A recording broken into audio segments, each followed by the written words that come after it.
Hey, what's up, guys? So I just got done watching the entire PlayStation 5 presentation. I'm gonna try and make this video as quick and as briefly as I possibly can. I'm pretty much gonna give you guys all the information that I kind of got from it. There was a lot of information.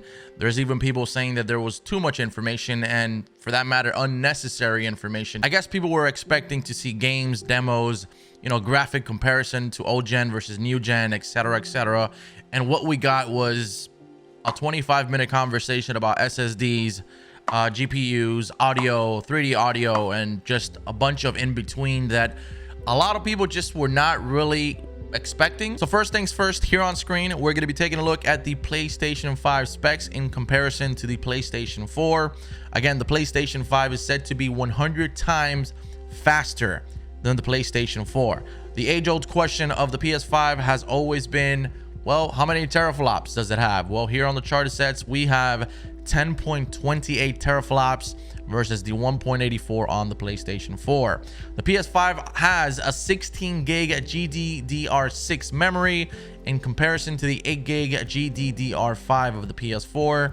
It's got a memory bandwidth of 448 gigs versus the 176 gig of the PS4, and it's got a whopping custom 825 gig SSD versus the 500 gigabyte HDD of the PS4. Pretty much having an SSD alone, even if it were 500, just makes things go faster. So that means the copying is going to be faster, the writing, the loading, everything will be indeed faster. Therefore, again, the PS5 will be 100 times faster than the PS4. I don't really know why they put 825 gigs instead of just putting 1 terabyte, but who knows? Now, the PS5 does allow for off-the-shelf expandable storage, but Cerny said that it does need to be certified, so he's actually going against it initially. For those of you that were wondering, what do the PlayStation 5 specs look in comparison to the Xbox specs, here on screen, I'm going to put them up for you guys. You guys can feel free to pause the video.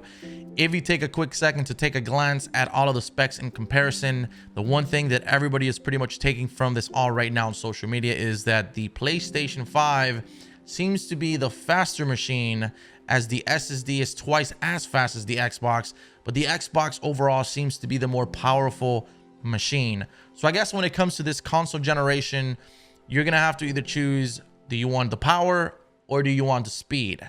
And of course, then also combine, what games do you really want to play? See, one of the things that I really dislike about the PS4 right now, even though I have the Pro, and part of this has to do with the fact that games are getting really complex. And for instance, a Call of Duty update could be 80 gigs, and it's kind of crazy. Not only do you have to download that, but once you're done downloading it, the copying takes forever. And there's been instances where copying a file takes even longer than downloading the file, which is absolutely bonkers. Now, obviously, the PlayStation 5 promises to eliminate those really long copying times because it's going to be extremely fast, up to 100 times faster than the PS4 in every single way. Now, according to Cerny, the number one thing asked for this next upcoming generation of consoles was SSD. According to the developers of games, they said the number one thing that they were requesting was SSD. So SSD is definitely priority when it comes to the PS5, as therefore it will be extremely fast. The PlayStation 5 offers the following: ultra fast booting, no load screens, ultra high speed streaming, deduplicate game data, and no long patch installs.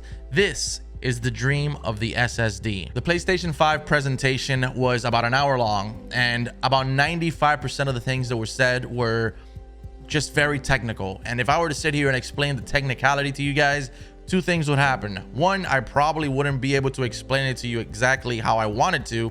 And two, if I did, you guys probably would not be able to understand it.